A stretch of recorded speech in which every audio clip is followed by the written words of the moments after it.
राम भद्राचार्य मेरठ में कथा कर रहे थे। इस दौरान उन्होंने कहा कि पश्चिमी यूपी आकर ऐसा लगता है कि जैसे ये मिनी पाकिस्तान है। क्या कहेंगे आप इस पर?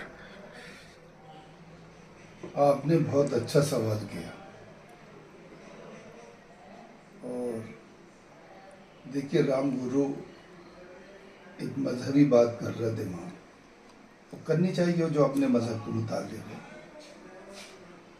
लेकिन ऐसी बात कहना कि ये मेरठ आने के बाद पाकिस्तान लगता है, एक जिम्मेदार आदमी को और एक गुरु आदमी के लिए ये अल्फाज मुनासिब नहीं है।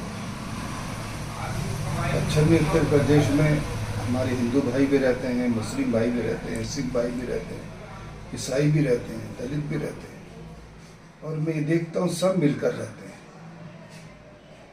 और हमें पाकिस्तान से मतलब क्या और उसका नाम लेने की ज़रूरत क्या?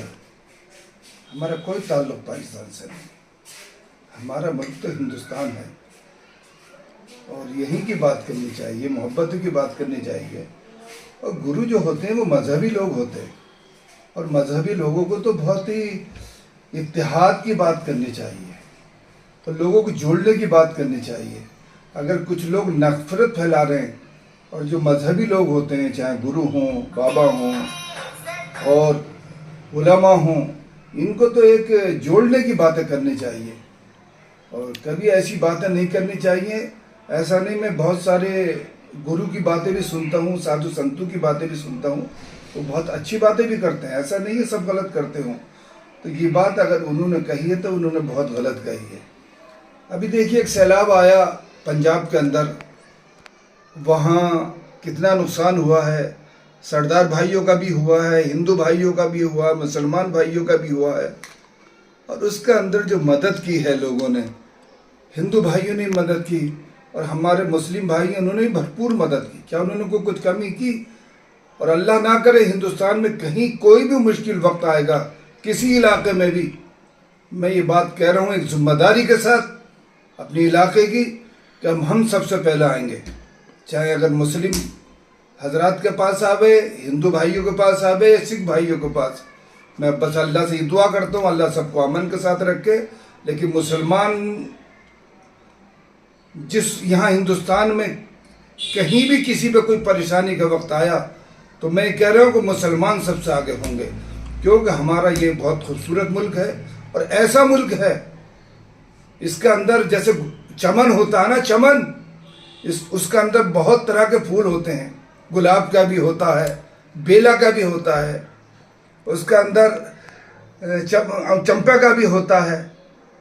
तो वो इसी तरीके से हमारा मुल्क है, हर तरह के मजहब के लोग यहाँ रह रहे हैं, तो हमें मिलजुल कर रहना चाहिए।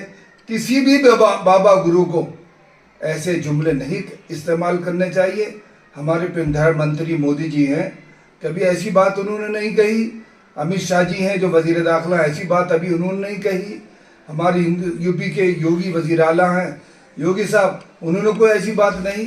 मैं उनसे गुजारिश करूँगा जो इस किस्म के लोग, चाहे वो किसी मज़हब के भी हों, हिंदू मज़हब के हों, मुस्लिम मज़हब के हों, सिख मज़हब के हों, अगर समाज के अंदर तोड़ पैदा करना चाहते हैं तो उनकी सरजनिश की जानी चाहिए। और मैं उम्मीद करता हूँ आइंदा किसी भी बाबा को ऐसा बयान नहीं देना चाहिए, मोहब्बत का बयान देना चाहिए, ताकि मिलजुल कर लोग काम करें, इस मुल्क को तरक्की की राह पर लेकर जाएं।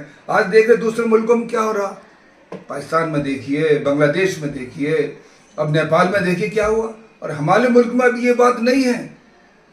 लेकिन जो लोग इस मुल्क का ऐसा कराना चाहते हैं, मैं मुस्लिम भाइयों से और हिंदू भाइयों से कहूँगा कि जिस मोहब्बत से और प्रेम से रह रहे हैं उसी मोहब्बत और प्रेम से रहे। मेरा भी राजस्थान एक हफ्ते का मेरा 10 दिन का वो दौरा हुआ था पिछले महीने, तो मेरे रात को मैं एक जगह खड़ा था जंगल में, तो 10 किलोमीटर एक हिंदू भाई मुझे छोड़कर आए थे।